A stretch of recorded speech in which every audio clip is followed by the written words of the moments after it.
সংখ্যালঘুদের আবাস যোজনার ঘরকে কেন্দ্র করে তুলকালাম নলহাটি 2 নম্বর ব্লক অফিসে সংখ্যালঘুদের কতগুলি ঘর এসছে তা জানতে চেয়ে সোমবার বিকেলে বিরোধীরা বিডিওর কাছে গেলে শাসক বিরোধী তুলকালাম বেঁধে যায়। এদিন বিরোধী দলের নেতাদের ডেকে বিষয়টি নিয়ে আলোচনায় বসেন বিডিও, কিন্তু বিরোধীদের অভিযোগ তাদেরকে ডেকে বিডিও তাদের সদুত্তর দিতে পারেননি।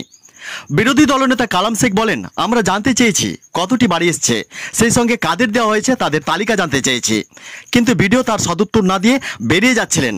সেই সময় বিষয়টি খোলসা করে বিডিওর কাছে জানতে চেয়ে বিষয়টি নিয়ে চেপে ধরেন বিরোধী দলের সদস্য তাইজউদ্দিন মণ্ডল ওরফে মধু। সেই ঘটনাকে কেন্দ্র করে বচসা চরমে ওঠে। এদিকে পরিস্থিতি হাতের বাইরে চলে যাচ্ছে দেখে নলহাটি থানার লহপুর ফাঁড়ির পুলিশকে ডেকে পাঠান বিডিও। একই সঙ্গে খবর পেয়ে ছুটে আসেন এলাকার তৃণমূল নেতা ও কর্মীরা। কংগ্রেস নেতা তাইজউদ্দিন মণ্ডলের অভিযোগ, তৃণমূল নেতা ও কর্মীরা বিডিওর সামনে তাকে হেনস্থা করেছেন, সেই সঙ্গে শাসক বিরোধী ধস্তাধস্তি হয় বলে অভিযোগ করেন। যদিও তৃণমূল নেতৃত্বের মধ্যে কুদরতে খোদা স্বপন, তিনি জানান তাইজউদ্দিন মণ্ডল অসংলগ্ন কথাবার্তা বলছিলেন, তিনি স্বাভাবিক অবস্থায় ছিলেন না। একইভাবে তৃণমূল নেতা মোহাম্মদ সেলিম তিনি অভিযোগ করেন তাইজউদ্দিন মণ্ডল মদ্যপ অবস্থায় বিডিওর সঙ্গে কথা বলছিলেন, তা দেখে বিডিওর কাছ থেকে ছাড়িয়ে নিয়ে বের হন। এই অভিযোগের তীব্র প্রতিবাদ করে ওঠেন তাইজউদ্দিন মণ্ডল।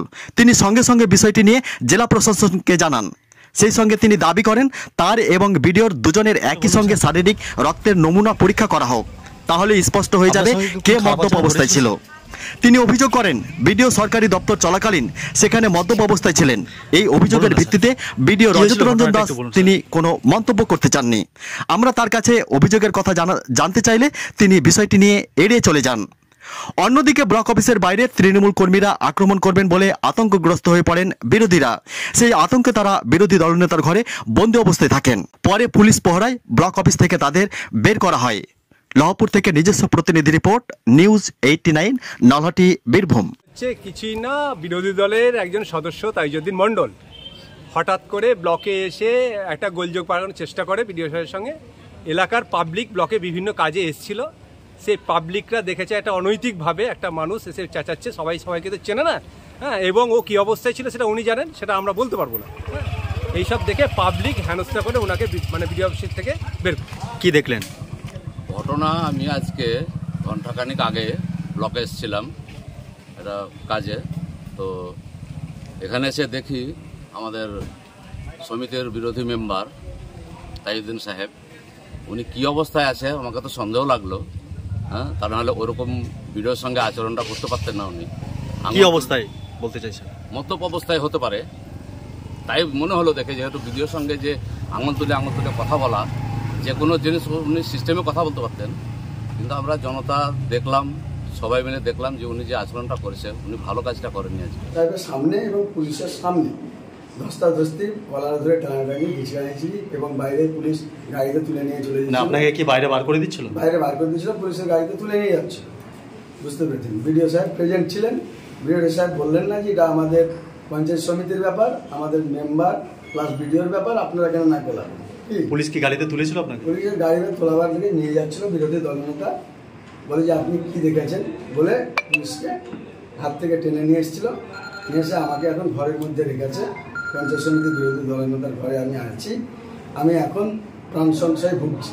যে কোনো সময় আমাকে এদের মতো লোকজন যারা আছে তারা আমাকে এই ব্লক থেকে বেরোলে, আমার বাড়ি এখান থেকে 8 কিলোমিটার দূরে, আমাকে যে কোনো সময় যে কোনো মুহূর্তে আমার মৃত্যু হতে পারে, সেটা তৃণমূলের দ্বারাই হতে পারে। বলছে নাকি যে আপনি মদ্যপ অবস্থায় ছিলেন? মদ্যপ অবস্থায় বিডিও সাহেব আছেন।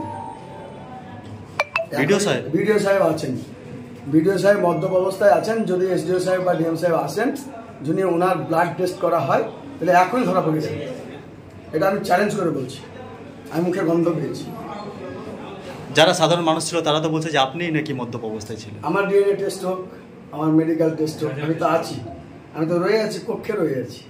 আমি তো বিরোধী দলের। তাহলে কে মদ্যপ অবস্থায় ছিল? এই যে বিডিও সাহেব আছে, বিডিও সাহেবের গন্ধটা হয়তো পেয়েছে, সেটা আমার গায়ের দিকে ছিটেছে। আমি তো আছি, আসুন না, এসডিও সাহেব আসুন, আমাকে ডাক্তার ট্রিটমেন্ট করুন, ধরা পড়ে যাবে।